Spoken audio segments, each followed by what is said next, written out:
Bom dia. Abrindo ao acaso o Vinha de Luz, me deparei com o texto 83. Examinai. Se alguém vem ter convosco e não traz essa doutrina, não recebais em casa. João, segunda carta de João, versículo 10. É razoável que ninguém impeça o próximo de falar o que melhor lhe pareça. Então, Emmanuel já começa o texto dizendo: aqui ninguém está se propondo a censurar, a impedir o outro de dizer o que quer dizer. Isso é bom deixar claro, né? Ainda mais nesses tempos de redes sociais em que todo mundo tem opinião sobre tudo, né? Independentemente dos fatos, independentemente do que a ciência diz, todo mundo se acha um especialista em qualquer matéria do conhecimento humano. Então, é razoável que ninguém impeça o próximo de falar o que melhor lhe pareça. É justo, porém, que o ouvinte apenas retenha o que reconheça útil e melhor. Então, assim como você não pode proibir o outro de falar, você também não pode proibir o outro de escolher o que quer ouvir ou do que quer ler, né? Em todos os setores da atividade terrestre e no curso de todas as tarefas diárias, aproximam-se irmãos que vêm ter convosco trazendo as suas mensagens pessoais. Então, não tem como você. Esse livro não foi escrito numa época que não tinha rede social, né? Então, não tem como você se esquivar de conviver com o ser humano no seu trabalho, na sua escola, né? No seu ambiente de convívio, às vezes, da sua família, né? Dos vizinhos, das suas comunidades. E todo mundo traz uma mensagem para você. Então, você está sempre em contato com algum mensageiro. Esse é portador de convite à insubmissão. Então, uns vêm falando, te convidando a reagir, a se revoltar, a protestar. Aquele outro é um vaso de queixas enfermiças. Um outro vem e só fica reclamando. Sabe aquela pessoa que vem o tempo todo se queixando, se queixando, se queixando? Então, indispensável é que a casa terrestre não se abra aos fantasmas. Então, é indispensável que tanto o ouvido, o coração, a nossa mente, a nossa casa não esteja aberto para qualquer um chegar e depositar o seu lixo espiritual nela. Padre Fábio usa muito essa expressão. Não abra o seu coração, o seu ouvido para receber o lixo dos outros. Ela vem, ela despeja aquilo em você, você pode até ouvir tudo, mas deixa que ela leve de volta aquilo. Não fique com aquilo com você, não retenha aquilo. Batem à porta, a prudência aconselha a vigilância. Então, esteja vigilante com aquilo que estão trazendo para você. O coração é um recinto sagrado, onde não se deve amontoar resíduos inúteis. Isso é um alerta também importante para a gente fazer quando a gente for à noite dormir, né, descansar. Dá uma analisada no coração se tem alguma coisa inútil que está ali, aquele ressentimento que já podia ter saído, aquela mágoazinha, né? Aquela tristeza que já podia ter sido saneado aquele espaço do seu coração, jogado uma luzinha lá, né? Tirado aquele entulho dali e ficou. Né? Voltando ao Padre Fábio, ele diz: o seu coração é um templo sagrado e não é um terreno baldio onde as pessoas saem jogando seus lixos, seus tóxicos.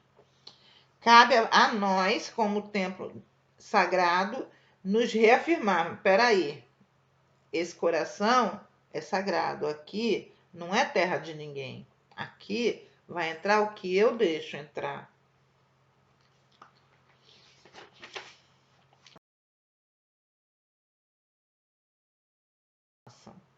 Se o mensageiro não traz as características de Jesus, convém negar-lhe guarida, de caráter absoluto, na casa íntima. Ou seja, se a mensagem, não é um mensageiro que Jesus, você não vai ter Jesus a toda esquina. Mas assim, se ele não traz as características de Jesus, ou seja, ele não traz amor, ou ele não traz perdão, ou ele não traz o serviço ao próximo, alguma coisa que contribua, é melhor que você negue a guarida dentro de você, no seu ouvido, na sua cabeça e tudo. Na sua casa íntima, né? Se o mensageiro não traz as características de Jesus, convém negar-lhe guarida de caráter absoluto na casa íntima.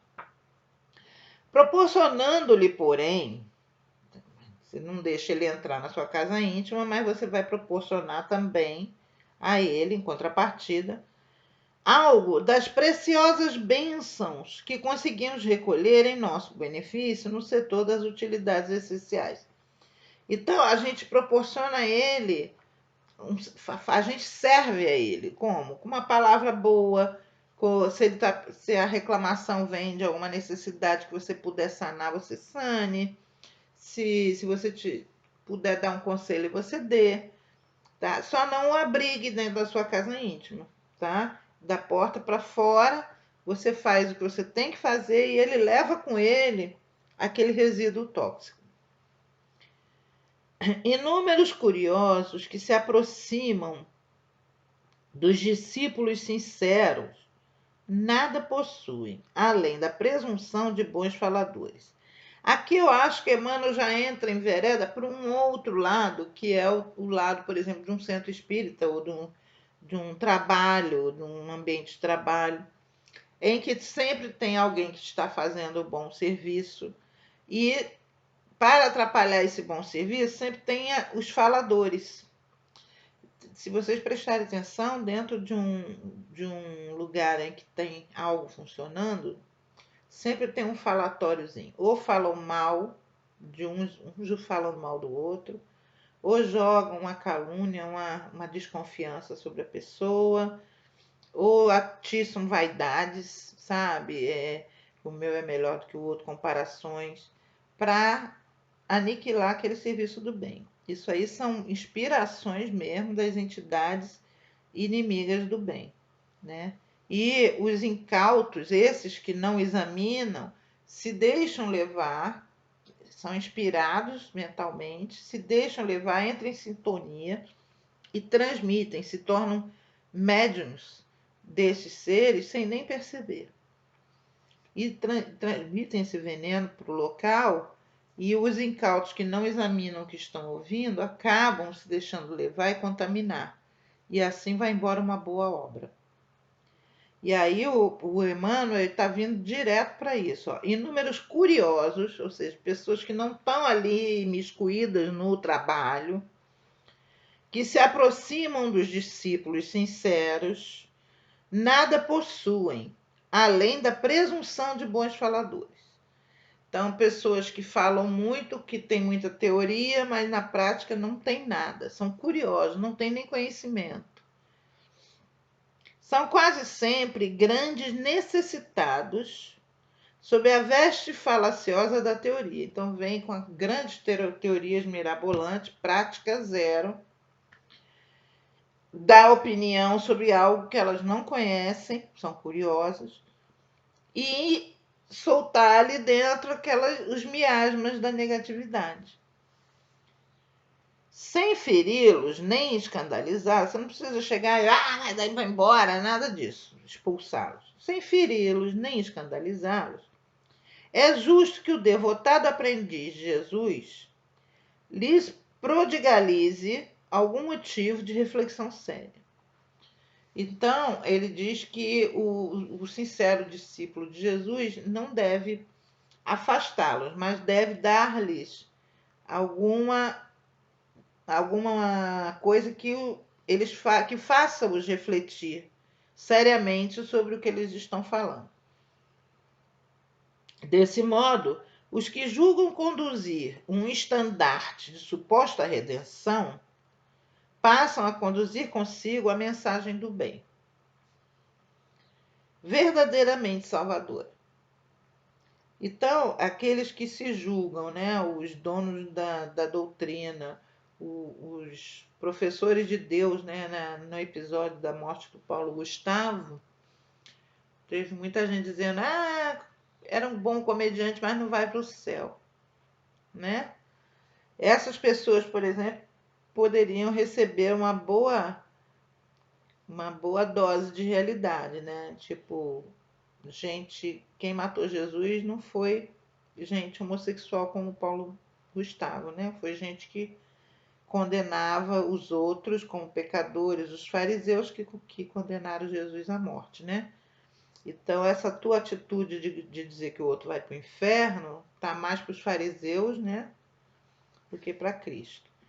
Botar a pessoa para refletir um pouco sobre o que ela está fazendo em nome daquilo que ela acredita, né? Que é contra isso tudo.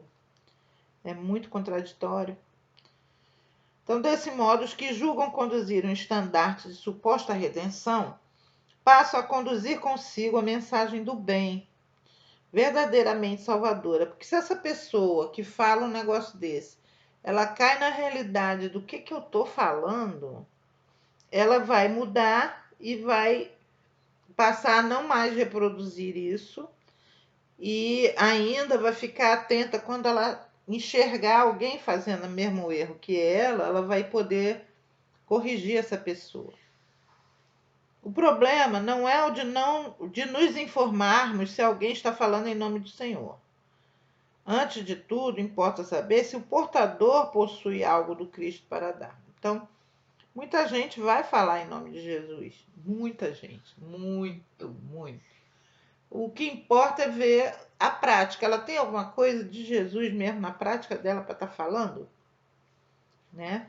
O que ela... Obviamente, a pessoa que trabalha para Cristo, né? Que é o verdadeiro cristão, entre aspas, ela não sai alardeando, eu sou isso.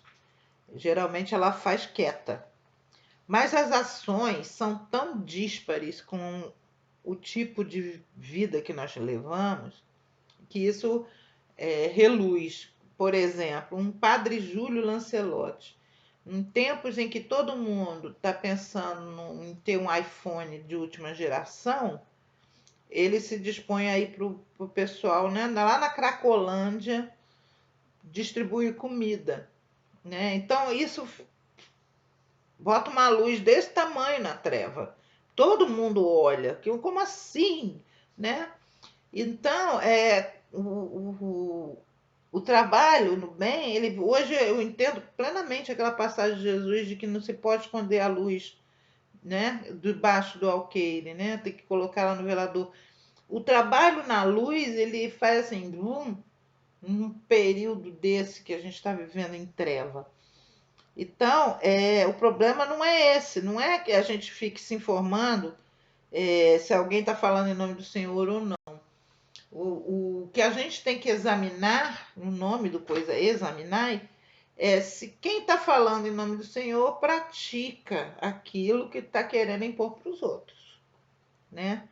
E isso é um examinar entre você e você mesmo. O tempo todo ele está falando aqui do absorver. Não absorva aquilo que pode vir a ser tóxico, aquilo que pode vir levar você a baixar o seu padrão vibratório, aquilo que pode fazer você sair do caminho da sua evolução pessoal, da sua contribuição para a melhoria do mundo, ainda que seu trabalho seja orante. Eu faço oração todo dia. Mas se você se deixa contaminar por um verbo da revolta, da reclamação e tudo, você já baixa o seu padrão até para essa oração que você vai fazer. Então, orai e vigiai. É muito bom estar aqui de novo. Eu passei um tempo afastada, mas hoje me deu vontade de rever o Vinha de Luz e eu fiz esse videozinho para deixar para vocês, tá? Fiquem em casa, se cuidem. A terceira onda está para vir. Só para situar vocês, é junho de 2021. Tá? Já tinha um bom tempo que eu não fazia vídeo. Beijo da Lelê.